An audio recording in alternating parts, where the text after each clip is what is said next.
Lutz lining up for the field goal. And it's no good! It's no good! We don't need a field goal! Let's go! I can't believe he missed that. I can't believe he missed that. Send Will Lutz back to New Orleans where he came from. We need a big stop here. Basically, Patrick Surtain is everything on this side of the ball. We need vintage Aaron Rodgers right now. Get us some field goal range. Zerline's gonna make this. I trust Zerline from 50. Aaron Rodgers drops back. Throws quick. Breece Hall, he's got it.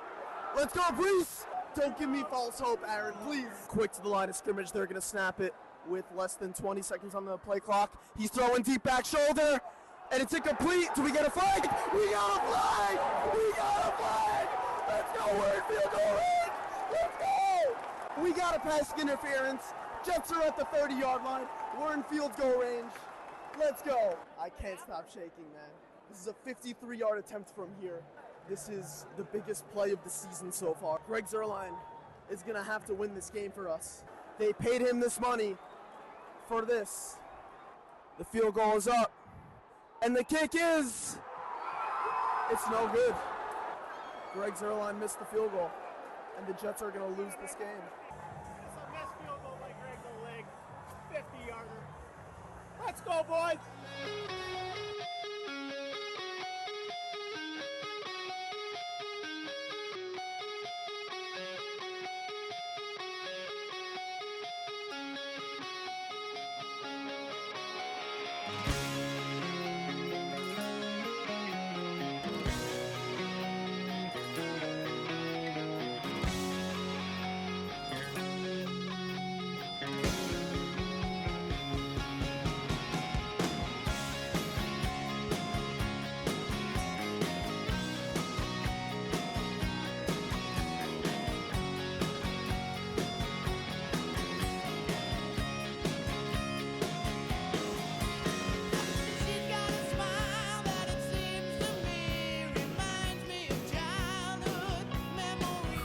FLDL Week 11 recap. That's right, we're in the Sports Cappuccino booth. I got the mics. This is legit.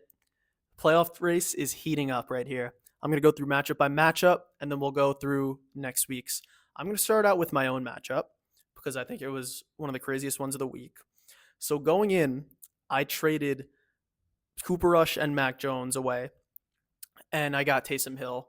The last few weeks, my quarterbacks have just been a revolving door ever since Dak got out. Kind of crazy. Shipped away Mac Jones, shipped away Cooper Rush, and now we are left with Geno Smith and Anthony Richardson, who did really well for me against Madelon. I was kind of having a little bit buyer's remorse benching Taysom Hill. Now I know how Jack feels when he benches Taysom Hill and he just pops off for 50 points. But all good. AR destroyed the Jets, and that got me 28 because I was debating either like Anthony Richardson or Taysom Hill. I was always starting Geno, but I'll probably be starting Taysom going forward. Listen, my team's not done yet, all right? 5-6. I have the lowest PF, so I basically have to win out probably to make the playoffs, get to, 8-7 or 8-6 or whatever it is. One loss and I'm probably done realistically, but my team's turning on. I mean, CMC's back. Waddle, I don't know what's going on with Waddle. He's been on the block like the whole year if anyone wants him. Not for Aaron Jones, though, Ezra. I saw that trade request. But yeah, let's look at Madelon's team real quick. Mac Jones, didn't do anything. That was scary last night with Joe Mixon. Watching his point total just climb and climb. I thought I was chilling. I was up like 156 to 110 going into the night. And then he gets the first touchdown, and then the second, and then the third. I won by less than a point. So if Geno Smith didn't get that rushing touchdown at the end, I lose. If Anthony Richardson doesn't rush that touchdown at the end, I lose. Like, there's so many small things that happened to me this week that got me to win. So the playoff race is still on for me. So that is the first matchup here. Cortland, fresh from Jack, playing well. Brock Bowers has been a beast. Chase Brown's been super low-key, man. 19.3 points, really, really good. Had Baker on a bye, so I guess he won't be needing that for next week. Who else has he got? Jordan Mason's worth nothing now anymore, so I remember Madelon tried dealing him to me for a second-round pick. Juwan Jennings is the real deal. I would probably start him over Debo. But yeah, Madelon's team's looking good. He is in first place. So I took down the first place team. Wow, that was pretty hype.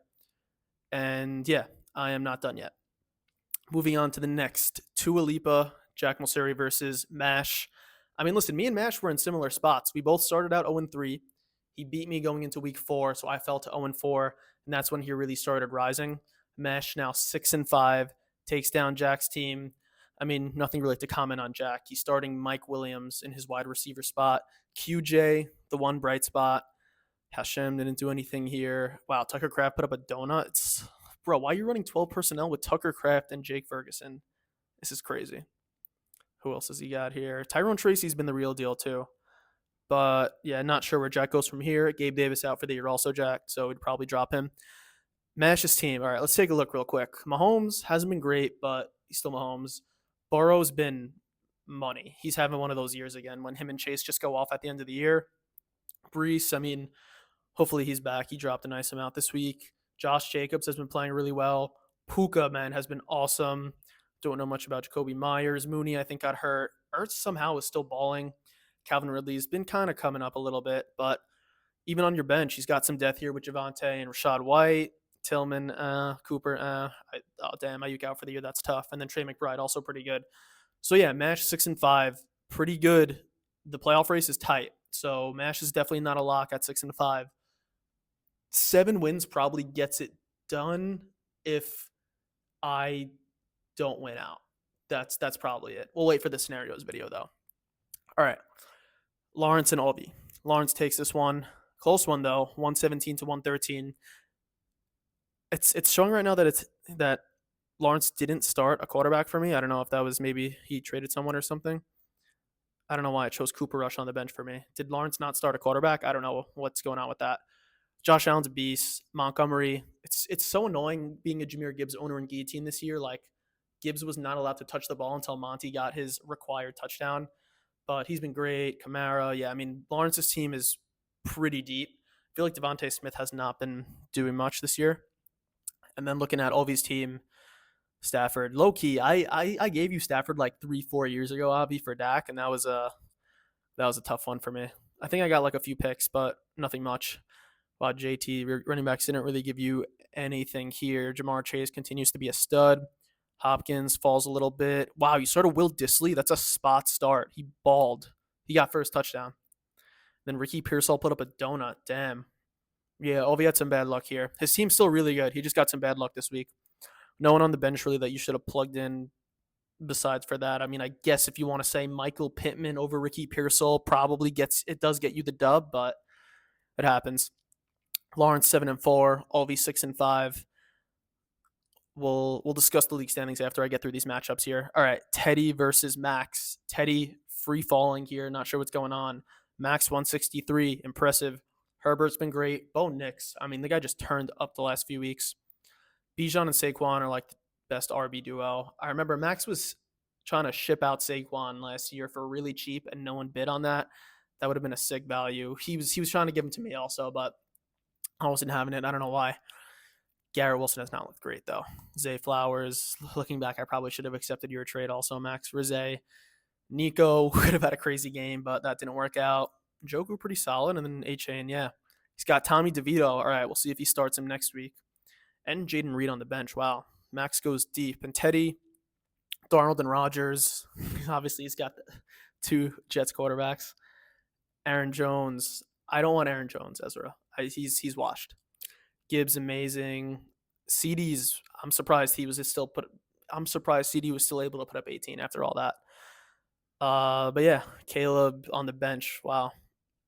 And nothing doing there. Xavier Worthy's got to figure it out, man. All right, Big Daddy Vic versus Quez. Also, extremely close matchup. Vic takes this one by less than a point. Jaden Daniels and Jaden Love for Vic. Kyren has been a little bit slumping. Amon Ra is just a god. Vic, let me know when you see this video, when did you get Amon Ra and like for how much fab? Because that's probably the best fab pickup in the league so far to date. Devontae, DK, Kelsey only 2.8. Was the trade worth it? I don't know. And looking at Quez, still putting up a solid week. Like, they're definitely not out of it at 5-6. Lamar just didn't give you enough. Kareem Hunt, nothing doing there. Everyone just didn't perform to their potential. Dawson Knox at tight end. Although if you plugged in Jameis, which there's no way you would have known that. And Jordan Addison probably, if you plugged him in over Drake London, which you weren't going to do that was the only way for you to win there, probably. Okay, so looking at the standings right now, Madelon's team's obviously really good at 8-3.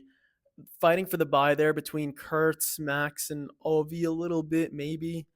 But I think where it gets super interesting is there are me, Quez, Mash, and Vic, 4 people fighting for 2 spots, I would say.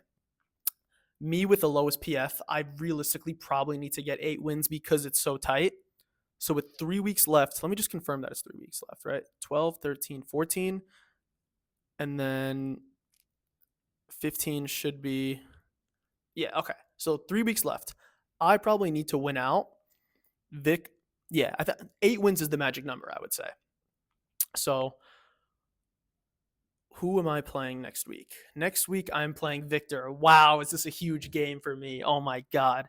Me versus Victor next week. If I lose this game, I'm done. I'm not sure when the trade deadline is if it passed, but I'd probably be selling off assets. The next time that I lose this season, I'm going to be selling. So I'm open for business only the next time I lose. I have a lot of guys on a bye this week, but my lineup still should be pretty solid. Victor has, let me see if he has anyone on a bye. No one really, no. Masher versus Avi, also huge matchup, 2 6-5 teams. Wow. Winner of that, I mean, is going to be looking really good. If Victor wins and Matt and Avi win, they probably they probably lock in those 2 spots that we're fighting for. Yeah. Lawrence is going to get a win over Jack. Sorry, Jack. Max versus Danny. Danny Taub, sorry. Just it says at Danny at first. Max versus Quez, I should say. Good matchup here. Quez is basically in the same position as me. Can't afford another loss or else he's done. Teddy, I don't even think winning out would get him a playoff spot unless he needs some crazy help for like me and Quez. Yeah, I don't even know what Teddy needs there. But we'll see what happens with the top 3. Again, I'm way more invested in the bottom of the standings this year. Check this up also. I don't know if I've ever missed the playoffs. So, yeah, we'll see what's going on here. At 5 and 6. It's really such a shame that I couldn't just get like one more win in the early part of the season when I was struggling, putting up like 80 points. Even that week against Mash, I think he beat me like 90 to 80 or something. But it's going to be exciting. Feel free, whoever wants to take the next week recap. I need to take down Victor really badly here, and we'll see. I'll see you later. Can we make this something?